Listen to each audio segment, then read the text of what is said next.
पिला को छोटरू बड़ करबा एते सहज नुहे। एने प्रत्येक बापा माँ निज पिला मानकु नहीं चिंतित थांती। सेमाने तांकर सबु प्रकारर जत्न नियंती।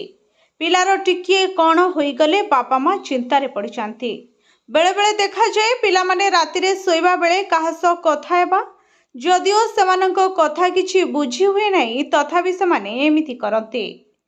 छोट पिलामानंको ठारे एहिपरि लक्षण अति सहजरे अटे। यह केवल पिलामानंको क्षेत्ररे नुहे वयस्क मानंको क्षेत्ररे मध्य देखा दिए। जो कारणरू निकटरे सोइथिबा व्यक्तिको निद बारंबार अव्याहत होई पारे किंतु परदिन सकाळे से सोइथिबा समयर कथा किछि मने रखि नथांती। एपरि परिस्थिति रे मनकु एक प्रश्न आसी जे एहार कारण कोन होई पारे।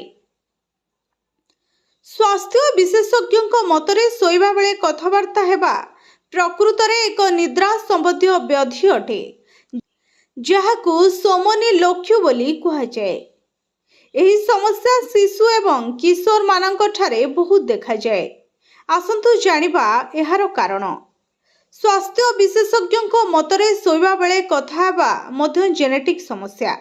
जदि आपण किंबा आपणक पार्टनर निद बाउलरे कथा हेउथांती तेबे यह संभव जे लक्षण आपणक पिलांक ठारे मध्य देखा जाय पारे।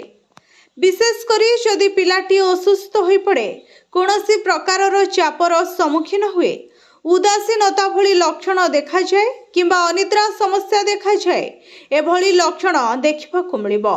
केवल एतिकी नुहे बेले बेले खराब स्वप्न हेतु पिला माने रातिरे सोइबा समय रे कथबार्ता करिबा आरंभ करते।